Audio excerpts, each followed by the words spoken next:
Halo semuanya dan selamat datang kembali di Tanya Seputar Hukum. Yeay.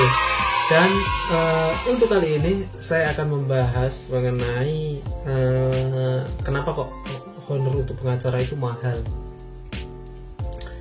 Kenapa kok seperti itu ya?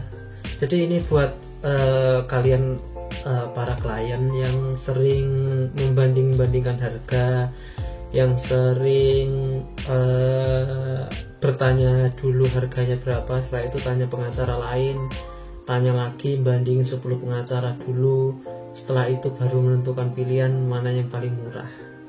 Dan ternyata menurut Anda walaupun dikasih paling murah tetap mahal. Dan jadi pertanyaannya, kenapa sih kok honor pengacara itu mahal? Namun untuk menjawab pertanyaan tersebut, menurut saya honor pengacara itu sangat relatif sekali dan tidak mahal, apalagi sekarang yang persaingan semakin ketat dan kadang juga tidak melihat kualitas. Yang penting kualitasnya makin banyak, nangani perkara banyak. Jadi honor pengacara juga tidak bisa diukur itu mahal atau enggaknya ya. Dan untuk membahas itu, untuk membahas alasan tersebut kenapa kok honor pengacara itu mahal, saya akan jelaskan terlebih dahulu. Ini jawabannya kenapa honor pengacara mahal, yaitu untuk proses menjadi seorang pengacara itu memang sangat sulit dan ribet sekali.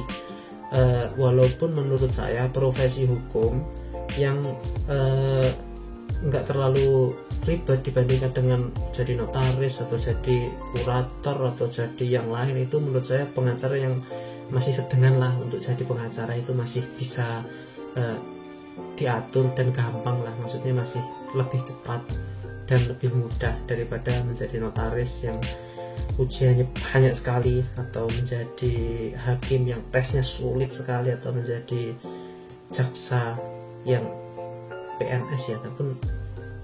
Jadi untuk menjadi pengacara, kita langsung saja. Untuk menjadi seorang pengacara itu yang pertama itu syaratnya kan harus sarjana hukum terlebih dahulu, kuliah terlebih dahulu.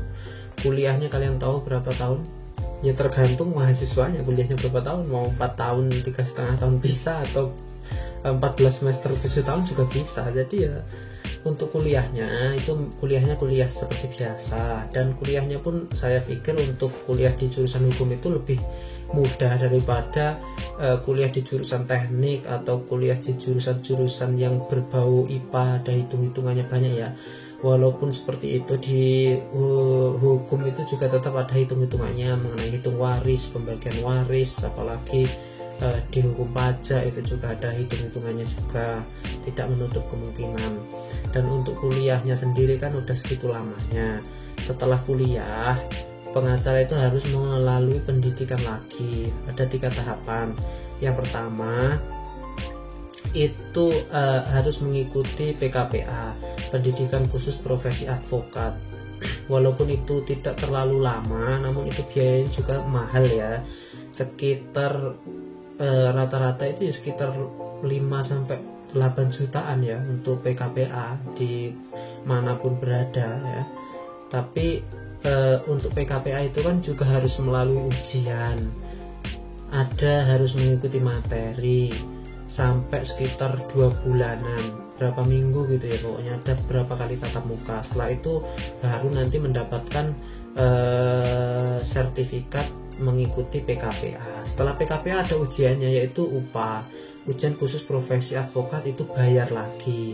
Jadi yang pertama kuliahnya bayar, yang kedua PKPA bayar, yang ketiga UPA-nya bayar, ujian khusus profesi advokat bayar lagi, dan yang terakhir yaitu untuk sumpah bayar lagi.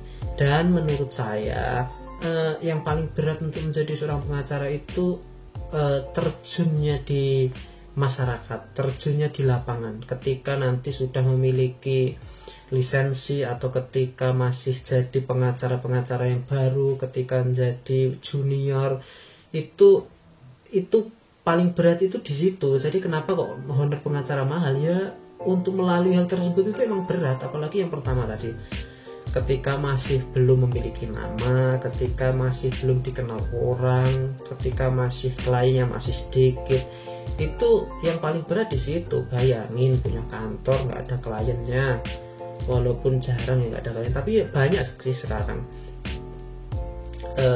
Itu yang paling berat. Apalagi yang paling berat di sini ketika untuk sumpah di pengadilan tinggi itu harus yang namanya memiliki surat magang atau sudah magang dulu selama 2 tahun.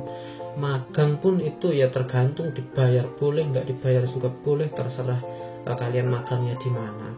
Dan tujuannya pun juga 100% untuk pengalaman, untuk ilmu. Jadi ketika sudah menjadi pengacara dan sudah sukses, kondang nanti meminta honor berapapun ya itu wajar saja. Itu harga dari semua itu, harga dari perjuangannya memang segitu, bukan kok mahal, itu memang harganya memang segitu. Dan menurut saya kualitas seorang pengacara itu memang ditentukan dari harganya. Semakin mahal mungkin semakin bagus, itu juga sebuah anggapan. Dan pengacara yang memberikan tarif semakin murah itu juga standar kualitasnya juga segitu. Daripada memberikan tarif yang terlalu murah, lebih baik Anda memberikan gratis saja, itu lebih bijaksana dan lebih baik menurut saya. Jadi itu alasan kenapa kok honor pengacara itu mahal. Untuk proses menjadi pengacara itu juga mahal dan lama, dan harus smart, pinter, membaca berkas perkara, membaca apa semuanya, membuat berkas ya sebanyak lah. Dan itu ajalah sedikit dari saya, dan seperti biasa semoga bermanfaat dan terima kasih. Dah.